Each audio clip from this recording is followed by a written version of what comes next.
കാൽവാരി ക്രൂശിൽ കാണും സ്നേഹത്തിൻ പൂർണ്ണത. ശത്രുവാം എന്നെ ദൈവം മിത്രമാക്കിയേ.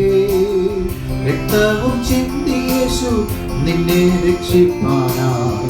ഈ സ്നേഹസ്വരൂപൻ ആത്മസ്നേഹിതൻ, ഈ സ്നേഹസ്വരൂപൻ ആത്മസ്നേഹിതൻ. ദുഃഖത്തിൽ ആശ്വാസമായി, രോഗത്തിൽ എൻ സൗഖ്യമായി.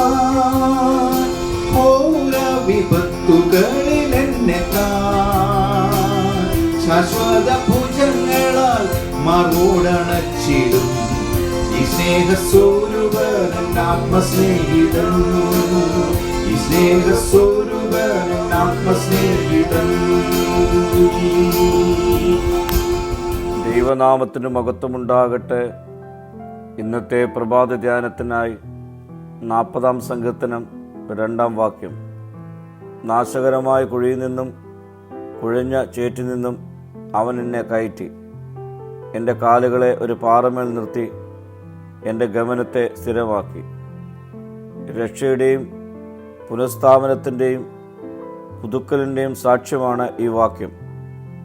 സ്വയം സ്ഥിരത കൈവരിക്കുവാൻ കഴിയാത്ത, സ്വന്തമായി പുറത്തു വരുവാൻ കഴിയാത്ത, മുന്നോട്ടുള്ള വ്യക്തമായ പാത കാണുവാൻ കഴിയാത്ത സ്ഥലത്താണ് സങ്കീർത്തകൻ. അവിടെ നിന്നാണ് ദൈവം ദാവീദിനെ ഉയർത്തി ഉറപ്പുള്ള പാറമേൽ നിർത്തിയത്.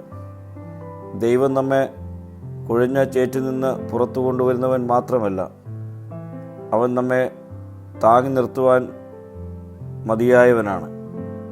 അവൻ നമ്മെ പാറമേൽ നിർത്തിയാൽ നാം വ്യത്യസ്തരായി നിലകൊള്ളും. പ്രിയ സ്നേഹിതരെ, ദൈവം തകർന്നവരെ ഉയർത്തുന്നവനാണ്, കുലുങ്ങിയവരെ ഉറപ്പിക്കുന്നവനാണ്, വീണുപോയവരെ പുനഃസ്ഥാപിക്കുന്നവനുമാണ്. ഉയർത്തുകയും ഉറപ്പിക്കുകയും സുരക്ഷിതമാക്കുകയും ചെയ്യുന്ന ദൈവത്തിൽ നമുക്ക് വിശ്വസിക്കാം. ഒരിക്കലും ഇളകാത്ത പാറയിൽ അവൻ നമ്മെ സ്ഥിരപ്പെടുത്തും. പ്രാർത്ഥിക്കാം. കർത്താവേ, ഞാനായിരിക്കുന്ന അവസ്ഥയിൽ നിന്നും ഉറപ്പുള്ള പാറയിലേക്ക് എന്നെ കൈപിടിച്ച് നടത്തണമേ. മഹത്വം നീ എടുക്കണം. യേശുവിൻ്റെ നാമത്തിൽ തന്നെ. ആമീൻ.